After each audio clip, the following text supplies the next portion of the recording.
Wel, mae'r gwobrau yma'n holl bwysig i bobl dros Gymru gyfan ac mae'n ffordd i ni'n gallu dathlu pobl yma yng Nghymru ar gwaith maen nhw'n wneud. Mae mor bwysig dweud, da iawn, diolch, a jyst cael gwybod i'r bobl yna cymaint ni'n gwerthfawrogi beth maen nhw wedi wneud ac yn parhau i wneud.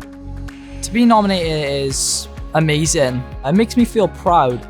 Nice fuzzy feeling really to be nominated by people you've worked with for years. It's nice to be recognised, it's nice to be appreciated, and an award like this does exactly that. It just puts a spotlight on them for the good work that they do, and more importantly, encourages others to do the same.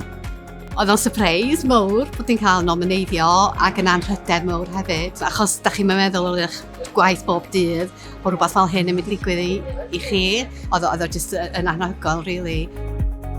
Definitely nominate people. It's a really proud feeling because it's about Wales and it's connecting people within Wales. You can simply do it online, a short form, and anyone can nominate anyone they want. So do it now.